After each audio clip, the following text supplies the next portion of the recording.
امریکہ اور ایران کئی سال بعد مذاکرات کرنے جا رہے ہیں تاکہ ایران کے کنٹروورشل نیوکلیئر پروگرام پر ایک نیا معاہدہ کیا جا سکے.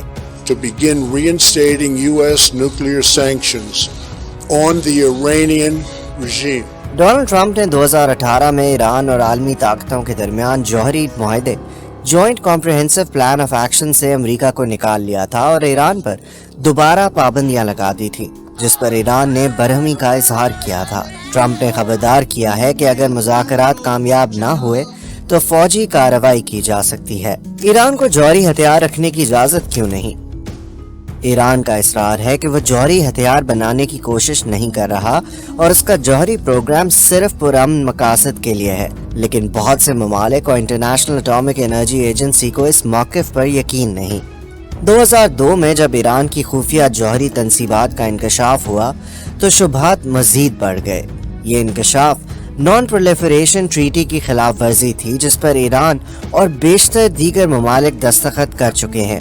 یہ معاہدہ ان ممالک کو جوہری ہتھیار بنانے کی اجازت نہیں دیتا. ایران کا جوہری پروگرام کس حد تک ترقی یافتہ ہے؟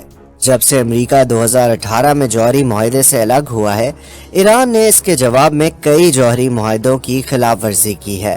ایران نے ہزاروں جدید سینٹریفیوجز یعنی یورینیم افزودگی والی مشینیں نصب کر لی ہیں جو کہ JCPOA کے تحت ممنوع ہیں. تجزیہ کاروں کو خدشہ ہے کہ ایران کے پاس جلد ہی جوہری وار ہیڈ بنانے کے لیے درکار یورینیم موجود ہو سکتی ہے. انٹرنیشنل اٹامک انرجی ایجنسی کا اندازہ ہے کہ اگر ایران کے 60% افزودہ یورینیم کے ذخیرے کو اگلی سطح تک افزودہ کیا گیا تو وہ تقریباً 6 بم بنا سکتا ہے. ٹرمپ نے پچھلا جوہری معاہدہ کیوں ختم کیا؟ 2010 میں ایران پر عالمی سینکشنز عائد کی گئیں کیونکہ شبہ تھا کہ وہ جوہری ہتھیار بنا رہا ہے. ان پابندیوں کی وجہ سے ایران کی معیشت شدید بحران کا شکار ہوئی. تیل کی برآمدات رک گئیں اور کرنسی کی قدر گر گئی. That we have reached an agreement on the Iranian nuclear issue.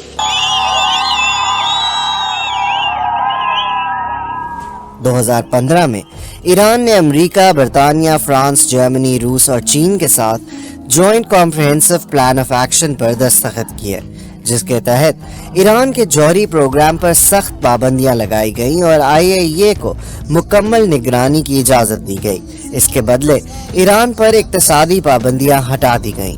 یہ معاہدہ 15 سال کے لیے تھا اور بعد میں پابندیاں ختم ہو جانا تھیں.